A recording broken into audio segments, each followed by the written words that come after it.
लोमड़ी और सारस की दावत की कहानी। बहुत पुरानी बात है। एक जंगल में एक लोमड़ी और एक सारस रहते थे।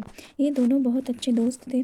सारस रोजाना लोमड़ी को तालाब से मछली पकड़कर खाने के लिए देता था।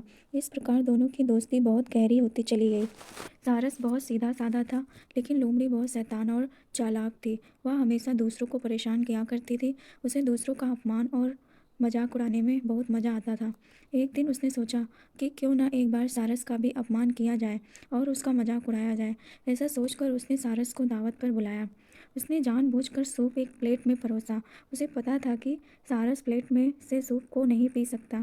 उसे सूप न पीता देख लोमड़ी मन ही मन बहुत खुश हुई और झूठी चिंता दिखाते हुए सारस से पूछने लगी कि क्या बात है मित्र, सूप पसंद नहीं आया क्या? सारस बोला, नहीं मित्र, यह तो बहुत स्वादिष्ट है। सारस ने जब देखा कि सूप को प्लेट में परोसा गया है और लोमड़ी जानबूझकर उससे सवाल कर रही है, तो वह सब समझ गया, लेकिन कुछ नहीं बोला। उस दिन सारस को अपमान सहने के साथ ही भूखा भी रहना पड़ा। लेकिन जाते जाते सारस ने भी उसे अपने यहाँ दावत पर बुलाया और लोमड़ी दूसरे ही दिन सारस के घर दावत पर पहुँच गई। सारस ने भी दावत में सूप बनाया था और लोमड़ी के साथ लंबी चोंच वाले अन्य पक्षियों को भी बुलाया था। सारस ने सूप को सुराही में परोसा। सुराही का मुंह इतना छोटा था कि उसमें बस चोंच ही अंदर जा सकती थी। लोमड़ी पूरा टाइम सुराही और अन्य सभी पक्षियों को सूप पीते देखती रही। इसी बीच सारस ने पूछा कि क्या बात है मित्र, सूप अच्छा नहीं लगा क्या?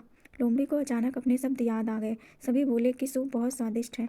लोमड़ी को भी सभी की हाँ में हाँ मिलाना पड़ा। यह सब देख लोमड़ी अपने आप में बहुत अपमानित महसूस कर रही थी, लेकिन कुछ कह नहीं सकी। कहानी से हमें यह सीख मिलती है कि कभी किसी का अपमान नहीं करना चाहिए। हम जैसा दूसरों के साथ करते हैं, वैसा ही हमारे साथ होता है।